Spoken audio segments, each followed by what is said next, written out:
President Clinton on global information infrastructure.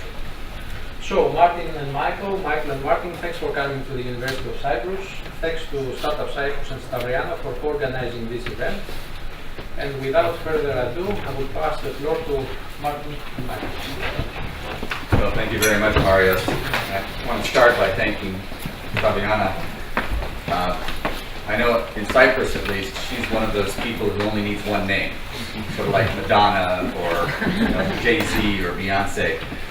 She's head of Startup Cyprus, and if you're not members, I urge you all to get engaged and get on the mailing list. The most impressive thing is that Fabiana and Marius were able to combine and pull this together in less than 2 weeks. I really appreciate that. That was definitely internet time. This is the most important slide, because if you have any follow-up, you have our email addresses. You also have our Twitter handles.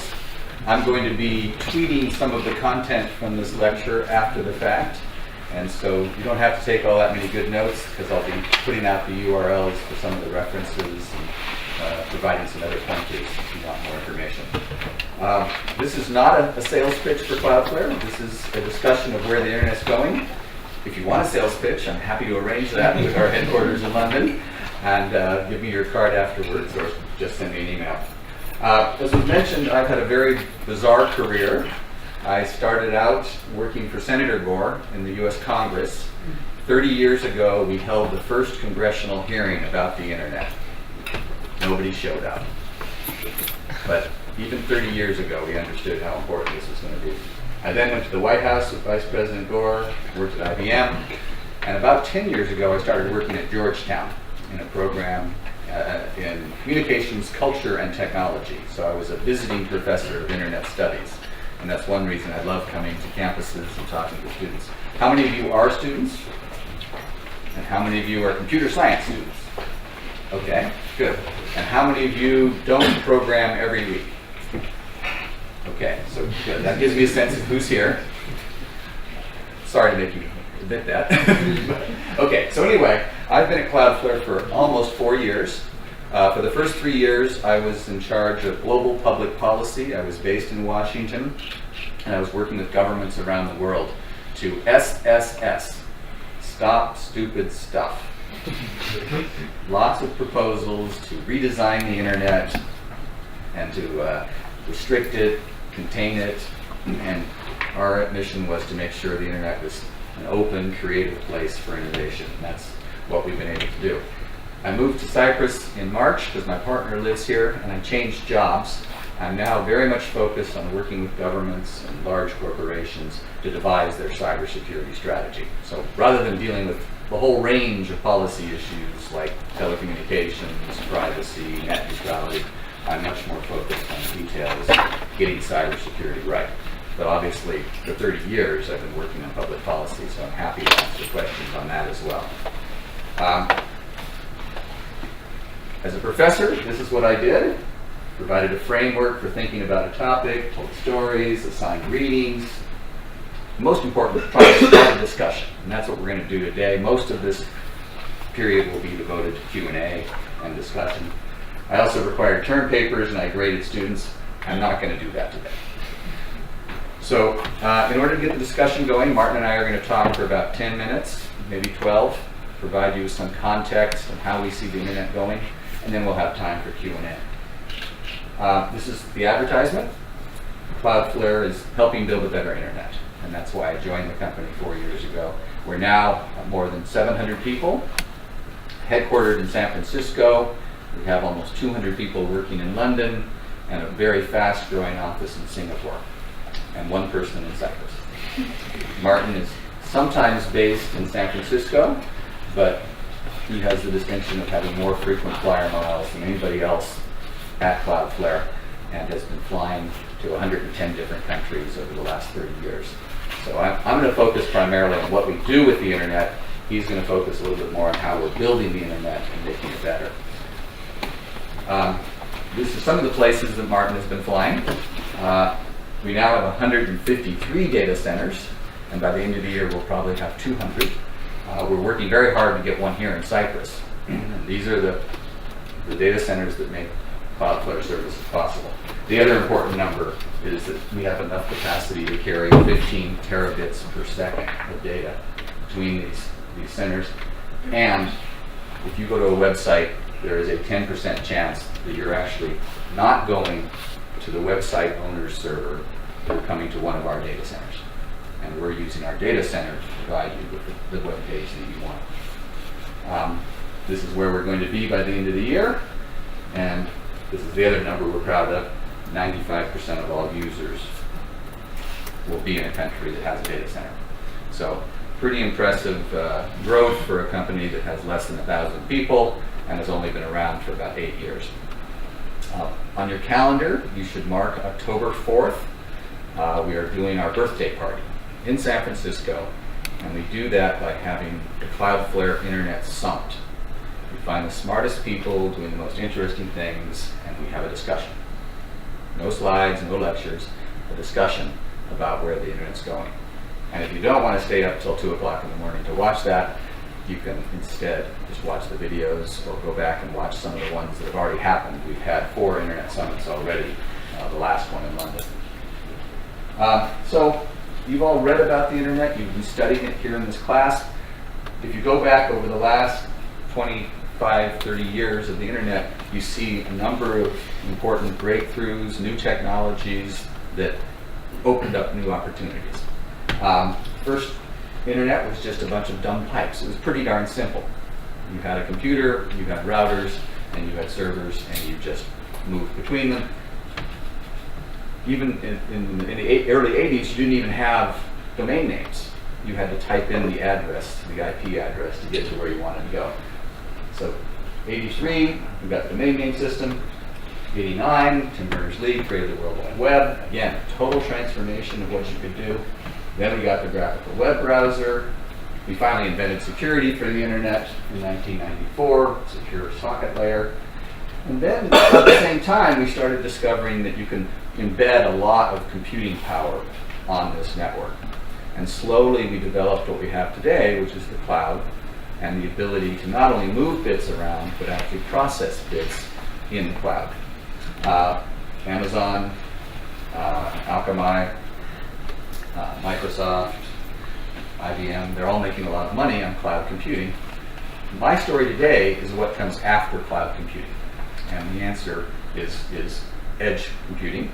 I handed around some slides about our version of edge computing, or handed around a handout about the Cloudflare workers, which is our version of edge computing. But this is really important. I promised you some reading material. This is the one that you can share with anybody who comes up to you and says, how does the internet work anyway?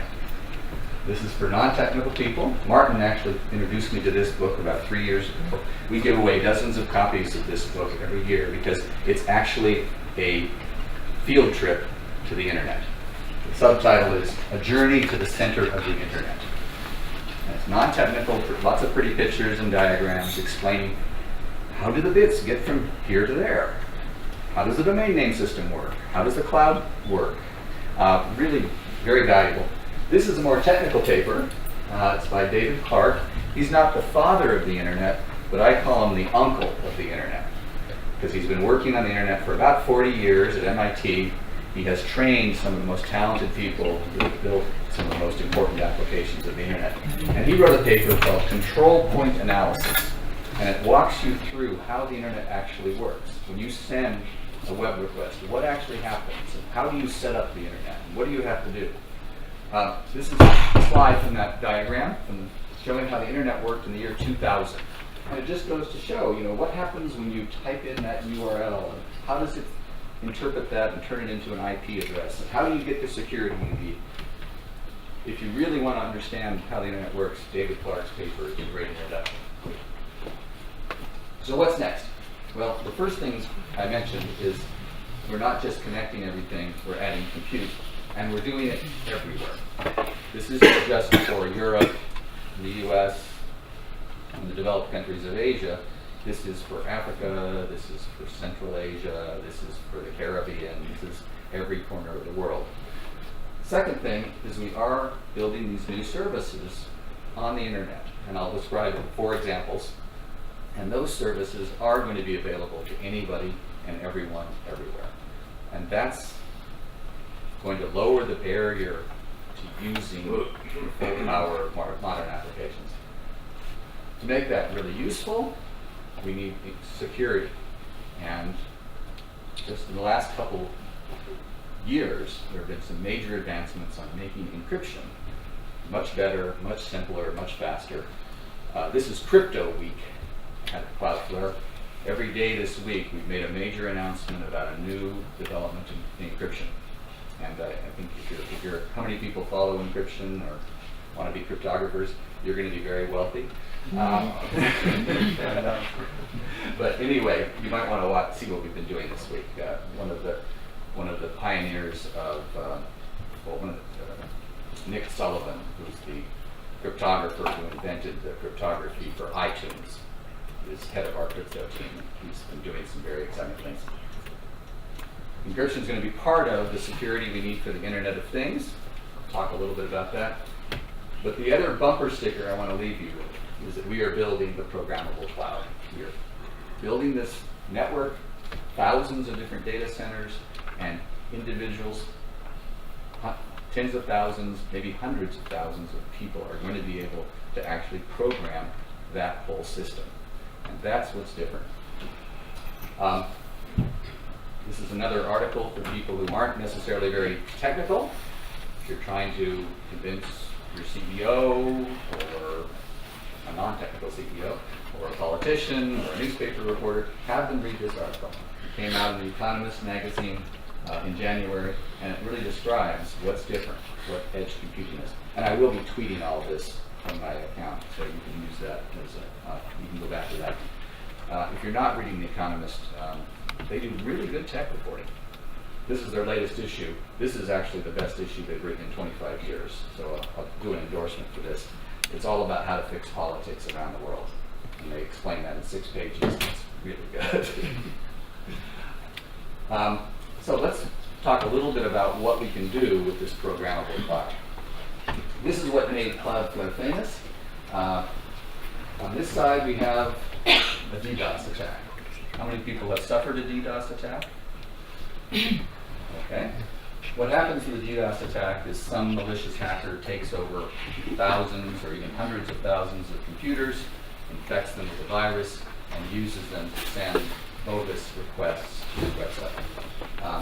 That website is overwhelmed, and then all the nice people, like that unhappy face over there, all the people who really want to use the website rather than just close it down, they can't get in. What we did with Cloudflare is we took all the content from the origin server and we placed copies of it in all our data centers. There's now 153 different places that have your content.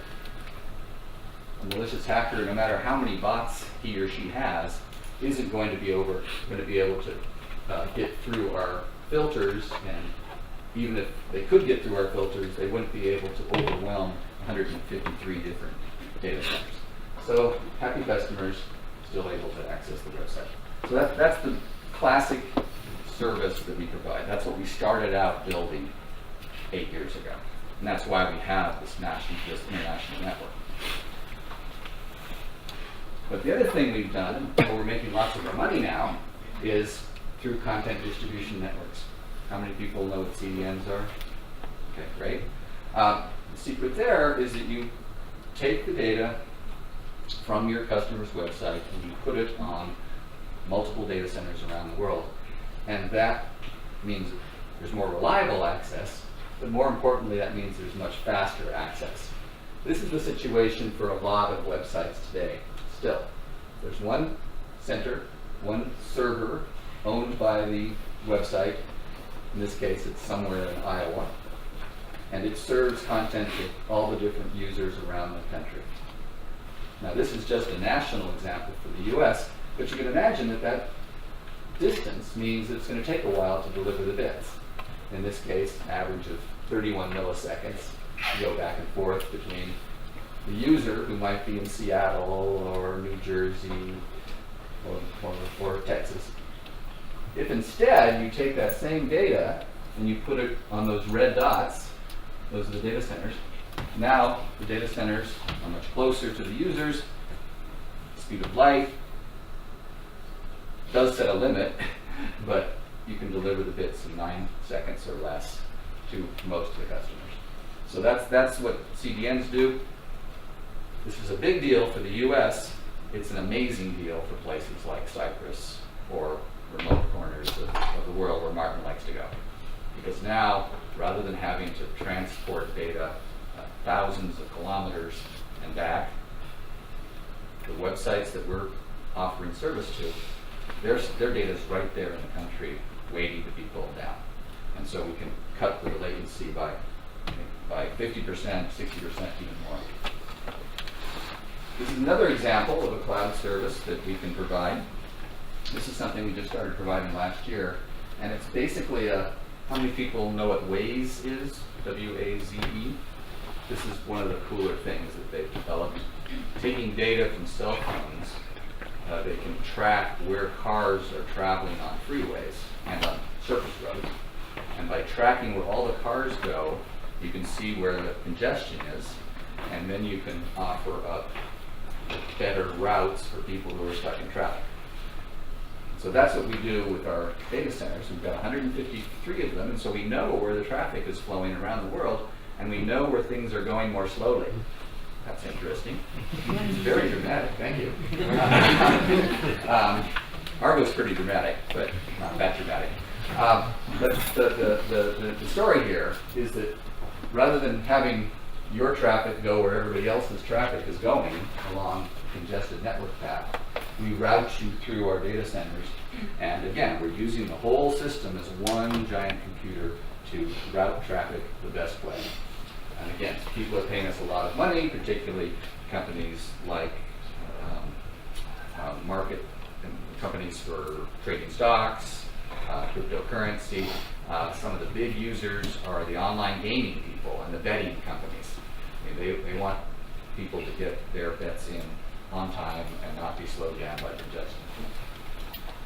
And the last thing, last reading assignment is from Wired magazine, and I hope you'll use this in your case study. This is a wonderful description of how we're building edge computing solutions for the Internet of Things.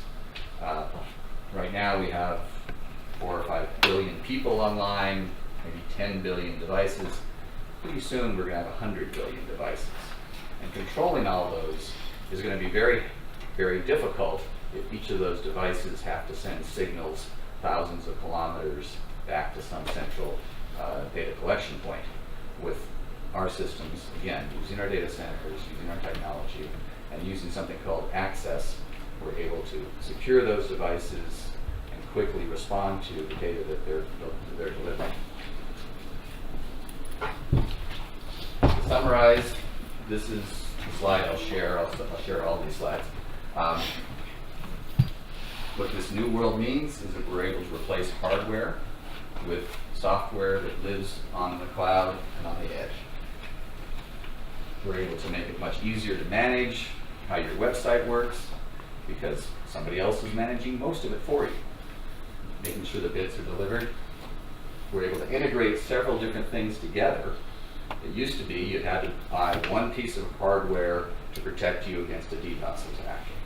You would buy another piece of hardware that would do encryption. You would do another piece of hardware that might deal with network congestion. Now with the cloud, we can integrate all this seamlessly, and we can make these different cloud services work together.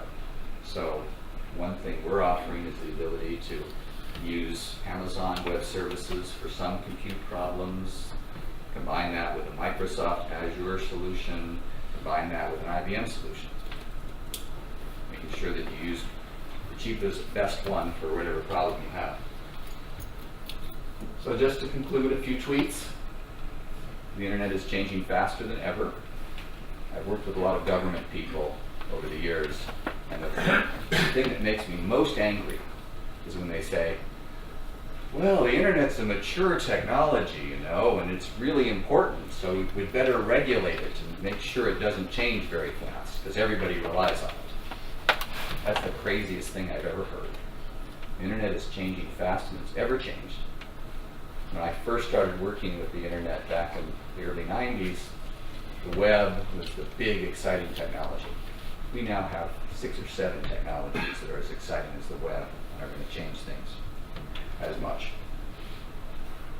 Second point is it's hard to see some of these changes that are happening. When the web was created, we could all see that on our screen. Some of these infrastructure changes happen in the plumbing, in the background. But they're every bit as important because they're changing what can be done, they're changing how you can program the internet. Another point is to focus on the data. Focus on what the data can do, where it's going to be. Often going to be at the edge. And that's where I think some of the most exciting opportunities are already. And the last point is as you design a startup company, as you design a feature, as you do a class project, just prototype, prototype, prototype. And that's the secret of Cloudflare. We have 500,000 people who read our blog every day, or every time we post something, which is almost every day, because developers all around the world and network engineers want to see what one of the most exciting companies in the business are doing.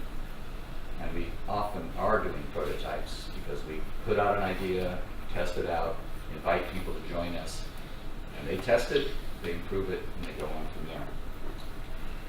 So I'm going to turn it over to Martin, and then unless there's any quick clarification questions, we'll take questions. Anything that I said that wasn't clear enough? Okay, so I'll turn it to Martin, and then we'll have a conversation about what this means for Cyprus, what this means for you, and how we can all work on building a better internet together.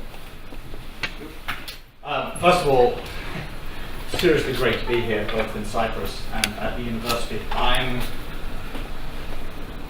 meant to drop a note and ask my mum whether I've been to Cyprus before. And I think I was here when I was 6 years old. But I have very little recollection of that. Why am I not finding this? It was loaded up, wasn't it? It was loaded up.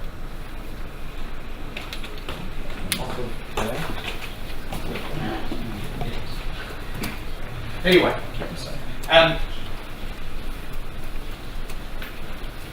I work in network strategy at Cloudflare.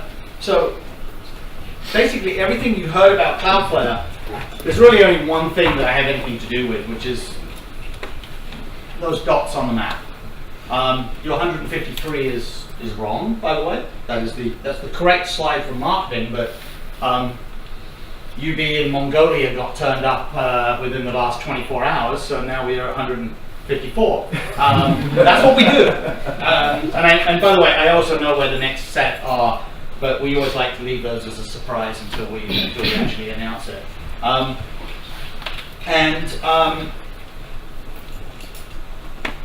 What I'm going to talk about, so theoretically 12 minutes to speak, only 54 slides, do the math.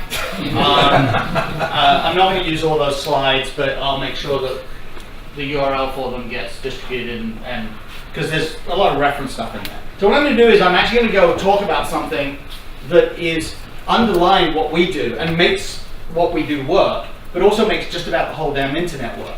I've been involved in infrastructure, the stuff behind the scenes, for a very long time. Mike sort of gave an introduction, but I'll take my introduction all the way back to just to prove that I'm an absolute geek. Built my first calculator at 16 out of raw chips. Got my ham license at 18, and I'm still a ham to this day. I got access to a computer also at the age of 16, which doesn't sound important until you realize how old I am. And that access just changed completely my whole mindset. When I got to university, I went to do basically electronics and electrical engineering, and within the first day when I wandered over to the computer lab and looked inside the window at all these big machines, and I said, I'm changing what I'm doing. And have always had this mix and match between the world of electronics and computing. But what really happened was I got interested in how computers talk to computers. And back then it was, well, let's get this computer to talk to that computer. You build a wire, and way back when you build the electronics associated with that. Fast forward to today, and a significant percentage of you have to be users of WhatsApp, WeChat, Telegram, Signal. Can I go on? I mean, yes to all of those, right? Pick another dozen instant messengers of some variety, and you are communicating seamlessly, whether it be to family members or friends, whether they're local or whether they're halfway around the world. And it doesn't seem to matter. And that's the key, obvious statement about the internet. So I'm going to delve into the middle of this and sort of go, let me show you a few things about how that works. But I'm going to do it by sort of picking a particular subject. The internet, the thing that you just have to remember about the internet is that whatever your device is in your pocket, or this laptop, or the computer's over in a data center somewhere, or as of this morning, as of last night, the Amazon microwave oven that just got released for less than $100 that comes with Wi-Fi and full Alexa control. So Alexa is, play me this music, look up the weather. Now it's turn the microwave on for 60 seconds and make popcorn. If this is progress, that's a whole different conversation. But how does that concept of everything talking to each other? So there's only one word on this sort of introduction that's important, is the IETF, Internet Engineering Task Force, where all of these protocols are designed. But what I'm going to do is say, look, that's a whole other conversation. How do we actually bolt this stuff together and make the ability to sit here in one place in the world and communicate arbitrarily with hello, and not be able to communicate within 3 feet. No, something didn't quite. Oh, actually, I think that was why. Okay, so I'm just going to talk. My goal is just to talk about the internet and sort of jump through stuff and talk about how things are connected, and then give you a radically different, hopefully, something you don't know about that gives you an idea of how we plumb the internet together. So this is a diagram of how a set of entities are interconnected. Those entities are what we call in the routing world, in the internet world, autonomous system numbers. An autonomous system number is a network that is managed by one entity. And it's autonomous. The word autonomous means it is managed independently of other entities. I'm going to use these diagrams a lot, and as I go along, I'm going to sort of describe a little bit more of these diagrams. But think of a road system. In order to get from here to somewhere else, the ultimate road design is to build a unique road to each and every other place. The congestion is lower because the people going here don't congest with the people going over there. But we all know that that's insanely impractical, because it isn't just that we want to get to all these other places, all the other people would want to get to there, and you end up with a very complicated interconnect. Well, the internet is like that. The network that operates in this university, the network that operates at your mobile provider, Vodafone, or the network that operates in a Google data center somewhere in Europe, or an Amazon data center in Ireland, or in Seattle, or Baidu in China. Well, these are all different networks, and how do we get from here to there?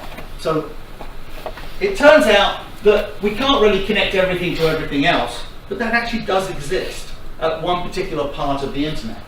Sometimes, if you look at the diagram here, I actually have, I do. We actually sort of say, look, I'm here, and I want to connect over here, but I'm going to use somebody as an intermediary. And then here, you may get a little bit more complicated. So I'm here, and I want to connect maybe to a couple of people for redundancy, and then you see all these lines growing out. So you read these diagrams in the way that we interconnect one network to another in a sort of, well, this is a purist, everybody, and you know, in this case, we're just looking at one little bubble of a network, talks to everybody else. In this case, well, we have a little bit more complexity, and in this case, we have a little bit more redundancy. Notice these sort of two nice big thick lines here that connect these two networks and then off to the rest of the world. Now, I'm sort of doing this without a full background for a reason. Because the internet, as I said, is this collection of networks.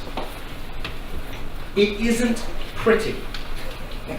So let's just look at just one network in one country that has a fairly complicated set of connections. And you sort of go, wow, how do I understand that? Or how does this even work? Or who manages it? In this particular case, we have a single provider, an ISP in a particular country, and by the time you sort of plot a little bit of the internet, and I mean a tiny percentage, what you end up with is you end up with this sort of complicated interweaving of networking. And to explain this without really going into depth is not doing it justice, I know that, but bear with me as I sort of build up on this. Because the reality is that we can actually break the diagram down and we can sort of say, oh, if we connect through this guy, we've got this road system. If we connect through that guy, we've got this other road system. And this sort of diagram, or the ability to break apart the way that this interconnects, is in fact how a network engineer understands, actually this diagram is messy, but it actually means something. I'm showing you here 20 or 30 blobs of different networks. And the reality is that there's something like about 60,000 autonomous networks that make up the internet. When you Snapchat something, you are not only going off of your mobile network, but you're going through maybe a transit provider that's moving it to a location like a Frankfurt or a London, and then finally going into a data center where there are servers, and then somebody else who actually looks at that information is maybe going through a completely different path. And this diagram, by that point in time, is quite simple.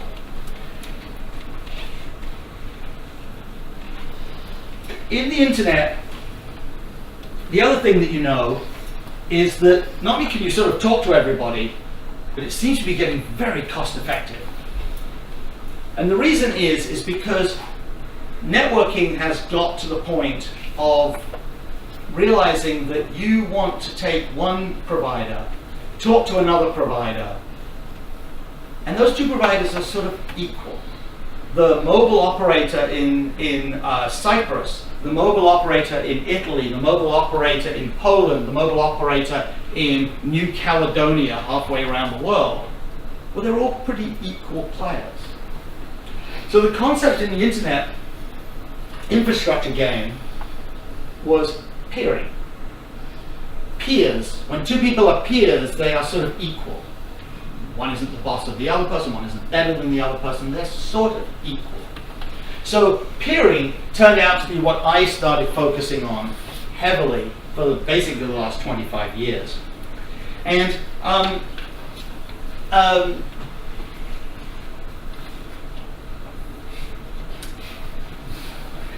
every now and again you think it's there, but it doesn't want to show up. Okay, so I'm going to do this without, as I say, without the particular words on the slide.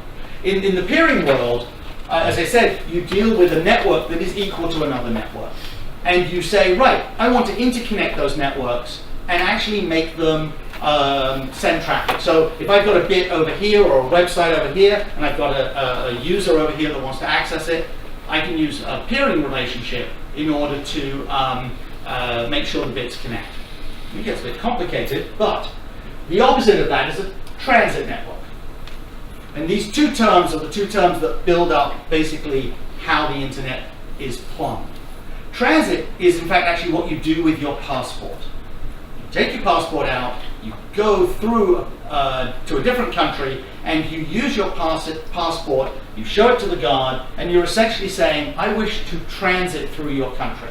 And you may stop at that country, but you're asking permission to be able to go into that other country and then to go onwards. The transit world in the internet game is somebody who says, I will accept your bits, your connection to your network, and I will do the task of connecting you to the rest of the world. Now remember I said there's about 60,000 autonomous networks that make up the internet today. And you can't really imagine the physical setup you would do if all 60,000 said, I want to connect to the other 59,999. That's just impractical. So the world of transit exists in order to know that the network here in Cyprus wanting to communicate with a website in Hong Kong isn't running a wire all the way to Hong Kong, but is in fact using another provider to get partway through that. So I've got to skip some of these slides. I think I said that to myself earlier. But the number of networks that exist has been steadily growing on a continuous basis year over year. The internet is growing. That is not news. Some of these players that actually do interconnection, there really is a very core set of players. These are good slides to look at later, just take the concept now. But there are networks that specialize in this interconnection game, whereas that may not be the case for more local networks, the ISPs that you use. But remember what I said is you're not going to have 60,000 networks all connect, with 59,999 wires to somewhere else. It turns out that there's a very simple concept of an internet peering point that enables networks to join together. The analogy, which works perfectly in Cyprus, but absolutely does not work in other places in the world, is the concept of a roundabout. A roundabout is the ability to connect 3, 4, 5, sometimes more, roads. You come in on one road, you loop around, and you head out on another one. No traffic light was involved, no left turn, right turn, waiting for somebody else. It all flows really smoothly, maybe except for the occasional American tourist trying to drive through one. So internet exchanges are the concept of picking a place in the world where you can join, take networks, join them, but into one entity. So instead of connecting individually to hundreds of other networks, you connect once and then get access to hundreds of networks. Internet exchange points,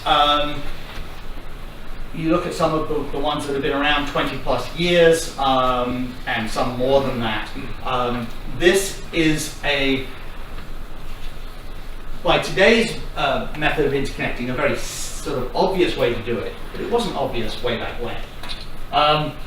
Way back when this sort of started, we go back to the early 90s, we go back to the internet as it was defined sort of as a research network, a pre-commercial network.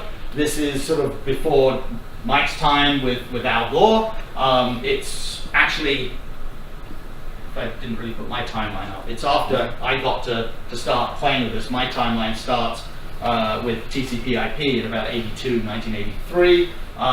But here, basically between the National Science Foundation and the early ARPANET turning into the internet, having just sort of these ideas of commerciality, said, right, let's put 4 dots on the map in the East Coast near New York, in New Jersey, in San Francisco, in Chicago, and near Washington, D.C., and let's interconnect networks at that point.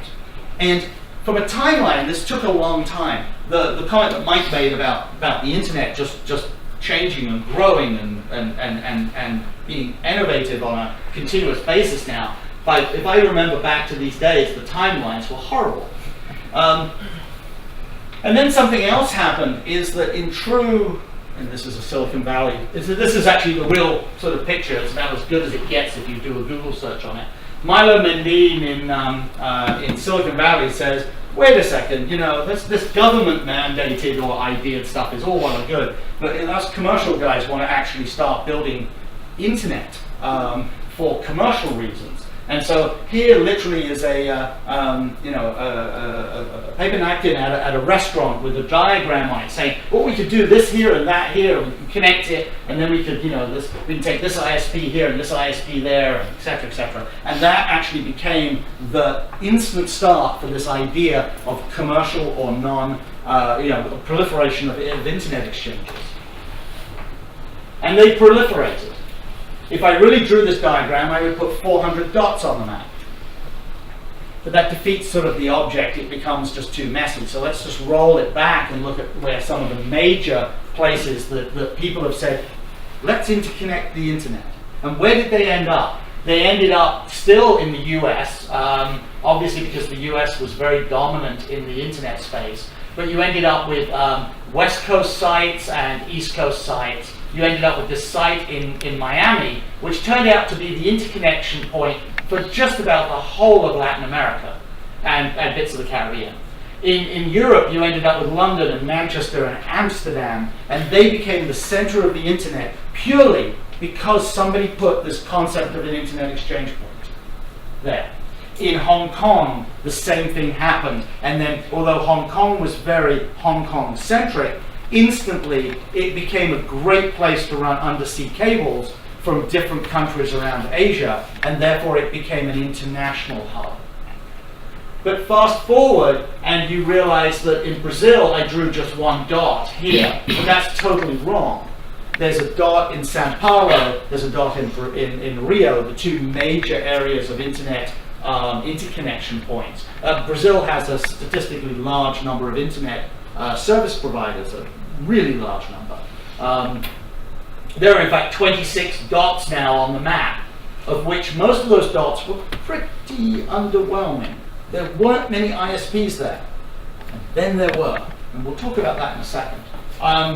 Then in Europe, you basically pick a country, pick an internet exchange point. Cyprus is an exception. Let's deal with that at a Q&A level.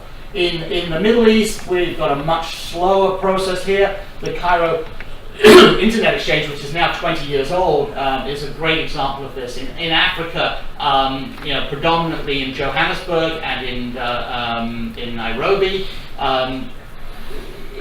This diagram, as I said, these days could easily have 400 plus active dots in it, because you could go to a place, whether it be in Madagascar or in Peru or in Bangladesh, and you will find internet exchange points where you end up with the localization of ISPs, and you also get useful things, because once you bring everybody into a single building or into a place where you can interconnect, suddenly that interconnect point becomes useful. So let's look at the internet. What's the one good thing that you can do with a computer now that you couldn't do with a computer 20 years ago? Okay, there's 100 things, there's 1,000 things. I'm going to focus on one thing. It's the one thing that Amazon microwave oven can do that no other microwave oven can do, and it is not being spoken to. It is that it can set the clock by using a protocol, network time protocol, NTP, and it goes out and it finds a server that says, I know what the time is. Now, it turns out every one of your phones does this, every one of your laptops does this, but it didn't do it 20 odd years ago, unless you were a Linux geek 20 years ago. It turns out if you're going to bring a whole bunch of networks into one space and interconnect them, that space becomes a great thing to put services which are useful to make the internet work. And this is called the network effect. Because it's sort of the same as when you go out to the bar in the evening. You want to go out with your friends. Go to a coffee shop in the morning, you want to see your friends. Well, if you all go to different coffee shops or different bars, you don't see your friends. But if you all go to the same bar, you see your friends. But then you realize that your friends also want to go to the same bar because you're there, and then that bar becomes extremely popular. The internet is similar to that. If you're bringing in 100 or 400 or 800 networks into a single place, like a Frankfurt or a Hong Kong, then you may also realize that's where I want to put services. Network time protocol to make sure everybody's clock is correct. It turns out that's very important for that secure website. You'll often do the research on that. If you want to put your name servers, the things that convert a name to a number so you can route across the internet. The internet exchange point is very useful for that. And that network effect has done that. I'm jumping ahead, I know, but... Okay, so I used to work for a company called Hurricane Electric. I spent an enormous amount of my time convincing people that IPv6 was the single most important thing they should focus on. So, who knows what I'm talking about? Few hands. Everybody else, do the research. So, the internet was built on a numbering scheme which was considered to be perfectly okay. 32 bits of address will never run out. That's 4 billion numbers, right? Well, it turns out we ran out. And we ran out in glorious style. So now you end up needing a lot more address space. And IPv6 was one of the solutions for that. I worked for a company that's very pro in this space, put a lot of effort into it, but it did something else that's much more interesting. So I've got a couple more slides I want to pick on. So they ran a very simple website called bgp.he.net. BGP is the Border Gateway Protocol. All of those diagrams that I showed you, when I say this network connects to that network, to this network, to wherever, or internet exchange points, all rely on this one protocol. Defined by the Internet Engineering Task Force, and because it's defined as a standard that people use, a box from this vendor can talk to a box from that vendor, or a network over here can successfully talk to a network over there. And what you end up with is you end up with this ability in the BGP world to say, I'm this network, and I'm going to talk to this network, and what I'm going to tell you is who I am. Not that my name is Martin, but these are my IP addresses.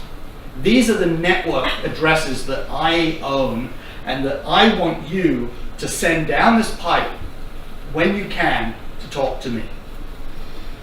And when we talked about transit and peering earlier, what we talked about was the ability for this network to tell this network, I have all these IP addresses. IP addresses are unique. The IP address that you have at home and the IP address that your cousin halfway around the world has are different. They have to be different. And when we convert a name to a number, what we're doing is we're coming up with an IP address, and then underlying networks say, oh, I know where to go. I have to go over there, or over here, or locally. So this website has the ability to visualize this whole routing world. So if you actually go to bgp.he.net now, don't, because focus on me. If you go to that website, the home page of it is going to say, oh, your IP address is something dot something dot something dot something. But it's going to, and you may have done that before, what's my IP address.com or equivalent does that. But now you can delve in and say, oh, if I click on this particular, go through it, I actually am here on the network, and this is how I connect to some of the rest of the internet. And it has different listings, all the networks that may exist in a particular country, or if I go to a particular network, all the networks I interconnect with, because remember, those 60,000 networks need somehow to interconnect. And this very complicated protocol, which is a great case study in writing protocols, is what makes the whole internet work. So here's the network in Costa Rica. It's the National Bank, and what we have here on this diagram is here's the National Bank. Here's its transit provider. Remember, the transit provider is the one that says, I promise to get you to the rest of the world. The transit provider has a connection also to transit providers. This is the sort of hierarchy of the internet.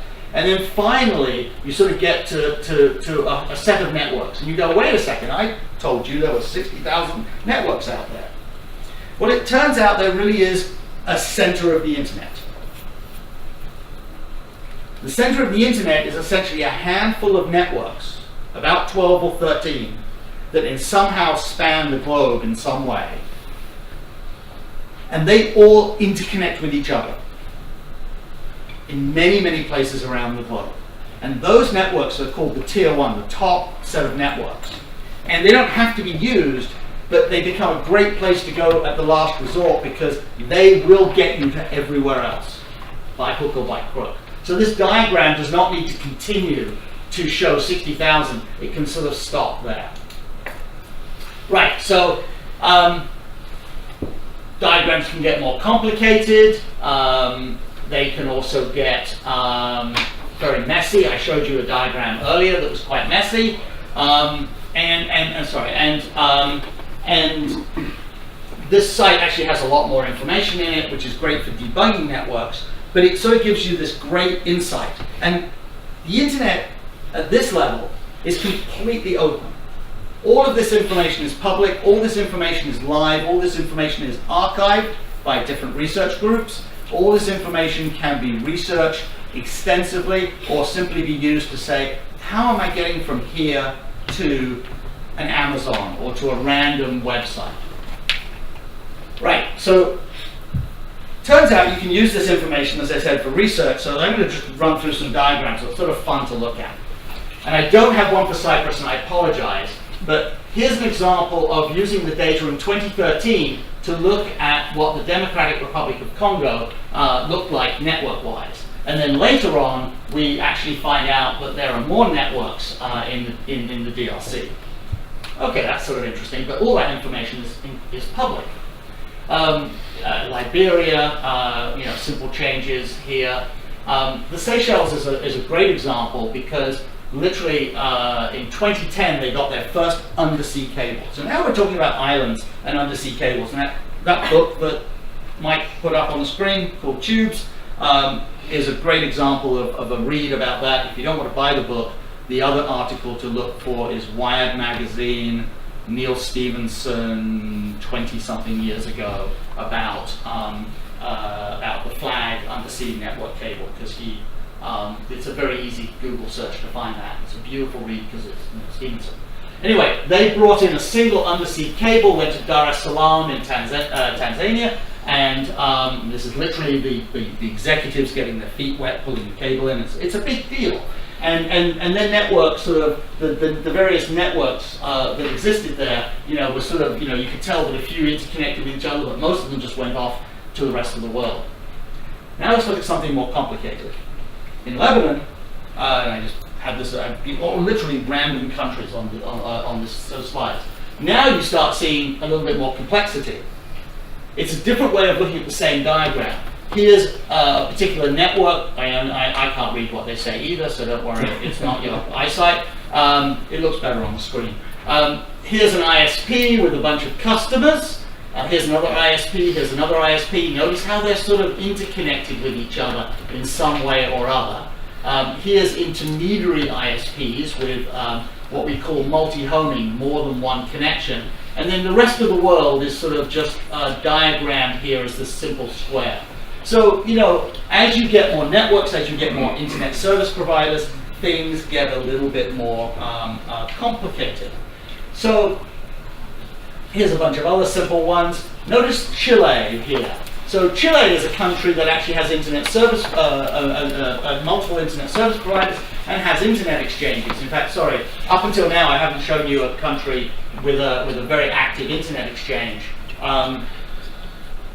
Lebanon actually now has one, so I should correct that. But anyway, you end up seeing very limited amounts of interconnect between what exists on a particular network. Now we go, Tanzania has a very nice internet exchange, but doesn't have very much on the network. Oh, sorry, I missed something. I left Hurricane Electric, and I actually lost access to all these tools after this. So there is actually, there are other research areas that draw the same thing. Here's Kenya that has lots of internet service providers. Here's Belgium. Things get more complicated.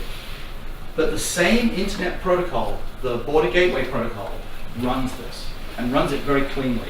And with like diagrams, it actually, this is actually quite understandable.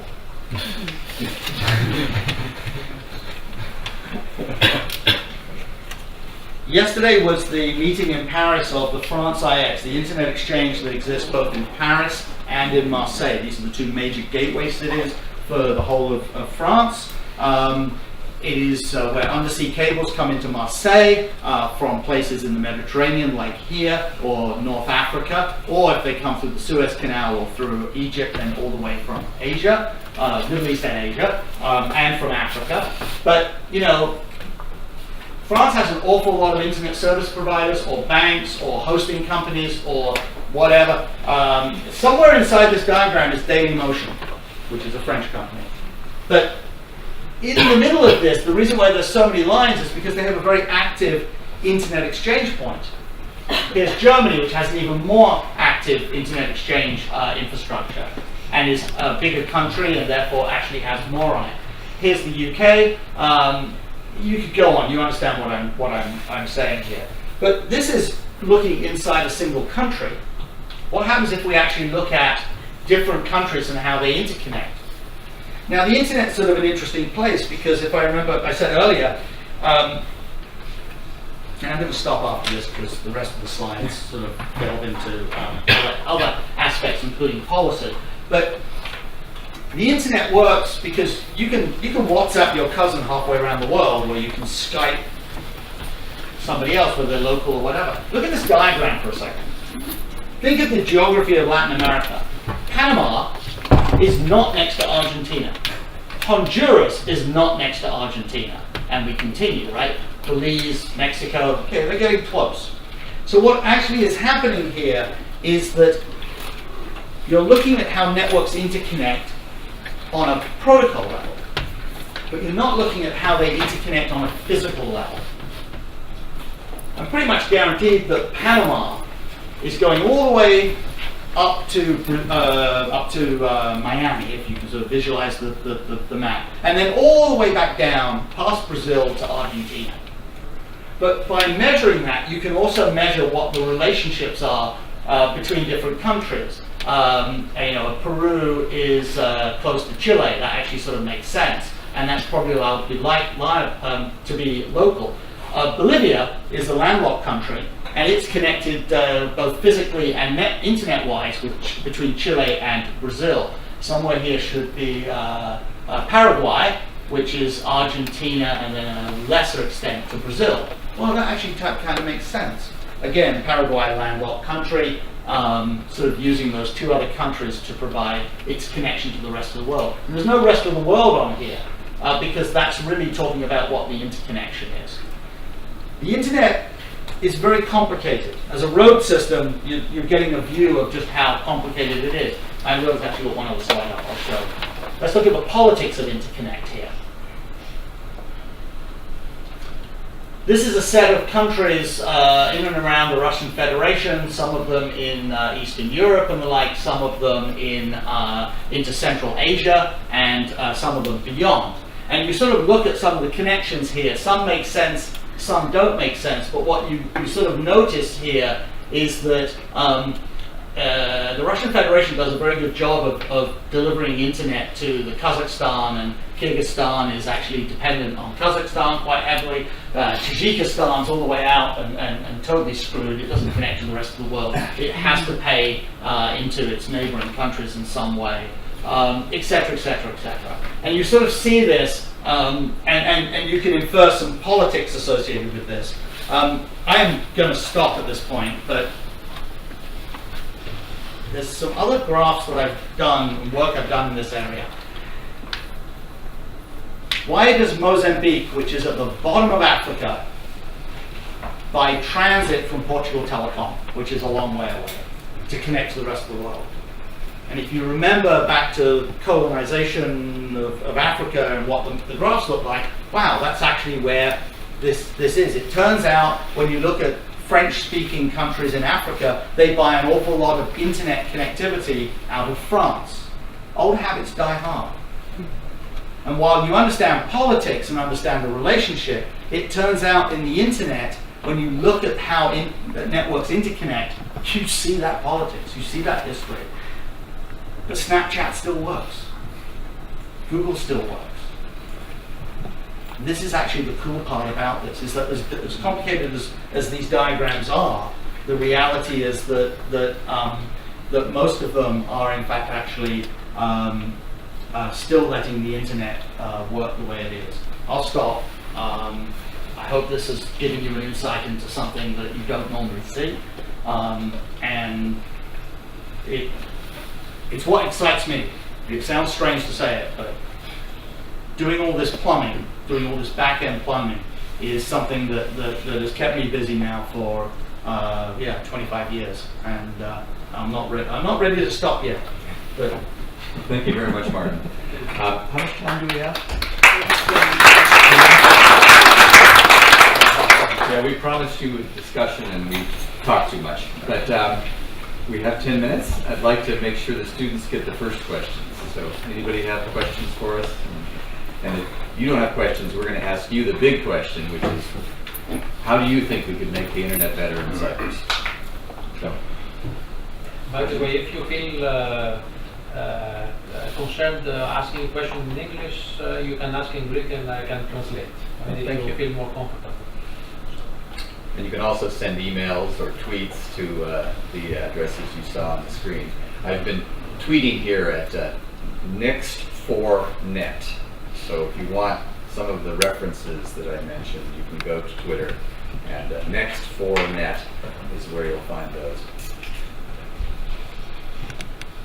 Questions? I will work with that. Another space. Well, that's good. Great journey down memory lane. Okay. I was part of the first AETF meeting in California. The very first one? Yes, many years ago. Worked for ARPANET in Ohio, the first ISP, Yes. Anderson Brown, Prince Surf, Yeah. all these folks. So it's glad to see some people still doing it. But one thing that I noticed, I'm removed from the backend. I work for AMS Communications, which was the original backbone and all that. The backend, the backbone, is still the same when you look at it from afar. I understand the technology is different and all that. Mm-hmm. So I will agree that the edge technology is much more important. But what you showed us is very sexy to me. For many people, I guess. So I just want to say thank you for being here. A great opportunity for the young people to look into this. And I didn't catch your name. Dimitris Katsopoulos. Okay. And are you on Twitter? I'm on Twitter. Yes. I'm on, What's your Twitter handle? It's Dimitris Katsopoulos. Okay. we I know we've connected. I wanted everybody else to connect to you. So thanks So very thanks a much. lot. Thank you for all you did. Good information. Back in the ORNet days, and I worked with some of those people, it was so simple. Yeah. You know, it was just a handful of groups. Simple yet interesting because we didn't have the routers that we have now. You have to connect different boxes and. Well, the interesting thing was the technology was actually in some ways harder. The politics was a lot easier because you just had a few people working together. Anybody have any questions about the politics or the business? Okay. How is And Cloudflare, if you want to, please announce your name. Marius Focas, how is Cloudflare planning to improve the network, the internet speeds and reliability in Cyprus? You mentioned something about a data center. Yeah. Well, So what is the plan? we're talking to two different ISPs here in Cyprus about having them connect one of our data centers into their network. And that can dramatically reduce the latency for those websites that are located off the island. So we're very encouraged. We're making some real progress. So it's going to be in two locations? We hope both Okay. companies will sign up, but in the meantime, you know, we'll take whoever wants to connect to us. In general, Martin can explain this, but in many countries we come in and it's a very easy negotiation. We come in and we say, we're going to eliminate 20 or 30% of the traffic that you're carrying, all this bad traffic. So we're going to reduce your costs, and we're going to make your customers happy because a lot of your websites will be faster and better. And a lot of times the ISP or the telco says, oh, okay, and you want us to pay a lot of money for that. And we say, no, we just want to connect. And often it's just shaking hands. A week later, we're already shipping equipment. But Martin can talk a little bit yeah, about I that. mean, some places can take a long time to negotiate. Some places can take, hours and days. Just done. But all those dots on the map, actually, they're sort of split into two camps. When I talk about internet exchanges, so in a place like Frankfurt, or even in a Milan, or in a South Africa, like in Johannesburg, we can build.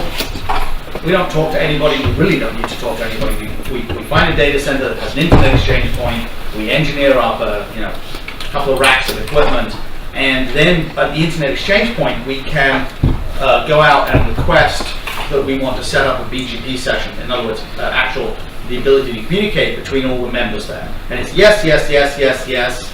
We're on vacation, we'll be back tomorrow. Yes, yes, yes, yes, yes. Well, that's method A. Method B is to build a partner. So I just mentioned that we're in Mongolia. So we actually are going to have, just like here, so it's actually a great example, we'll have two sites in Mongolia. One is in one of the mobile operators and one is in the other mobile operator. And they're separate. Why? Because actually there's no commonality inside Mongolia, and that's a different conversation.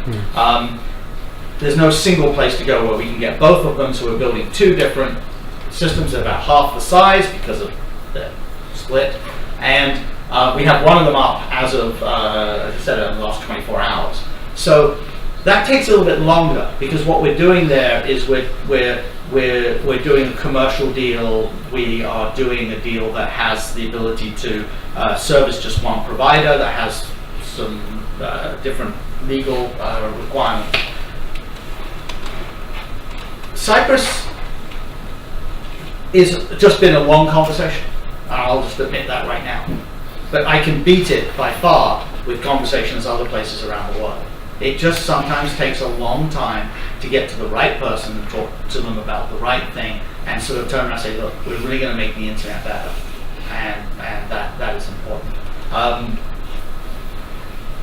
At the moment, sorry, I actually should go look this up and answer it correctly, but off the top of my head, a large amount of the traffic coming into Cyprus off of our network is coming out of a Frankfurt, it's coming out of a Milan, which, by the way, that will probably move to Palermo, Italy, which Palermo is that bit in Sicily that points into the Mediterranean. Cyprus is an island, stating the obvious. It has undersea cables, that's where the internet comes from. Satellite doesn't exist in this neck of the woods. So the satellite is long gone as a method of communication. If you're in the middle of Africa or in the Pacific Island, you're still using satellite, but around here you're using undersea cables. There are cables going to the east, to the west. There are cables, predominantly most of the bits are coming in from the likes of Palermo, where the first cable stops, Marseille, where one of the other cables stop. There's a cable from Cyprus, I think, to Israel. And by the way, was that today's paper or yesterday's paper? There's an agreement with Egypt for a gas pipeline. There will be a fiber optic cable that will be buried below that gas pipeline. Sure. You'll put money on it. 100%. Do you know that the Internet Exchange of Cyprus is hosted in the University of Cyprus? Yes, but it's not very active. Find me the right person to talk to. Are you the right person So we to can talk talk to? about it. Okay. Yes. Well, that's one reason we came here, Yeah. is to meet all the important people making the internet Yeah. work, and all the people who are going to make the internet work better in the future. So There was there was another question, I think. Yes, please. Μπορούμε να κάνουμε Your name? Λούκας. Μπορούμε να κάνουμε το έτσι μερικές φορές το επειδή όπως είδαμε πέρσι είχαμε τόσα tag ας πούμε σε ένα ISPS που αφήκε πολύ κόσμο καλύτερα. Yes, so the question is how can we make the internet safer? Because last year we had in Cyprus DDoS attack to an ISP that was out for 2-3 days. More. Yeah. Yes, absolutely. There's a great phrase, Michael's used it many times, I've used it many times, from Vint Cerf, who's one of the founders, fathers of the internet, that explains the internet as has this permissionless innovation. If you want to design something new and bring it up on the internet, you do not need to ask permission. Now there's a downside to this. You build a network that's this open, you will get abuse. And that abuse can be at different layers of the protocol. So a denial of service attack, although it has, and that could be a whole different set of slides, is ultimately just the ability to muster up a set of renegade computers that are connected to the internet, renegade devices, if you look at some of the new attacks like webcams, and say, I want to throw all of that and send invalid traffic to one place. I want to take out a gaming company. I want to take out a particular ISP. I want to shut down a bank. This is capable, sadly, because the internet is built with a very open mindset, which is what gave it all of the innovation and what separates the internet from anything else. So the downside of a large attack is that you then have to go look at what do I have to put in place that means that I still have permission to innovate and generate something new, but I have control of a nefarious act, of a bad act. And if you look at what's going on, so Mike mentioned it, that we have Crypto Week this week at Cloudflare, which is just a collection of work that we've been working on that we've now finally announced. Wednesday's announcement, which was work that I've been working on now for years, is on route security, the ability to lock down this whole BGP world in a much more secure way. The crypto part has nothing to do with currency or blockchain, words I don't use, but has to do with cryptographically signing and therefore authenticating the information within inside the routing environment, so that you can't hijack a route or move something or do something nefarious at that level. In the DDoS world, you actually have to look at different efforts. I mean, if I put a marketing and sales hat on, I can talk about what we do and how we deal with it. But more importantly, it is a case of quality. The reason why we ended up with 100,000 webcams around the world that were all garnered together to generate one of the biggest botnets, to generate one of the biggest DDoS attacks, which was a year ago now, is because of the low quality of the software and the release that went into these webcams. And the webcams are sold by the millions. So you multiply one piece of bad software, it ends up in a million places. Somebody finds the weakness, and now they've got an army of a million, fairly small, but multiplied by a million, very large devices spread around the world. So if you want to look at how do you go about this as a long-term project, look at the quality of software. Look at the ability to look at every device on the internet, including those microwave ovens that I talked about earlier. The number of the number of computers that existed on the early internet, the ARPANET, the diagram fit on one page. 150, I have the diagram with me actually, not on a slide. The number of laptops that exist connected at universities as the internet grew, and those early computer savvy companies, yeah, we're in the thousands, tens of thousands, we're maybe in the hundreds of thousands. And then the home ISP arrived and we're in the millions. And now every one of you's got one of these in your pocket, if not sometimes two. So now we're in the, not quite billions, but we do have multiple billions of people connected to the internet. And yet the quality of some of the software that's running there, not quite where we want it to be. So, sorry, long term, like better software. They have another class to go to, Oh. so at some point. But I want to thank everyone for being here, and also stress that you can follow us on Twitter and the Cloudflare blog. Two other places you might go for answers to your question. The Internet Society is a global organization. Martin mentioned the Internet Engineering Task Force, which was organized under the Internet Society. I'm actually trying to find enough people here in Cyprus to start a local chapter of the Internet Society. So if you're interested in getting involved in that and organizing events like this, reach out to me or just become a member of the Internet Society. And if we get enough people here, we can form that. And there's also a very exciting new group forming called the Cyprus Cybersecurity Organization. And so if that's of interest, you can go online and look for CYCSO. And I think that might point you to some good people who are working on cybersecurity issues. But I know there's probably more questions. We're happy to answer them afterwards, in English, I'm afraid, or Fortran, or Python. And I want to thank again Marios and Fabiana. Great opportunity. Thank you.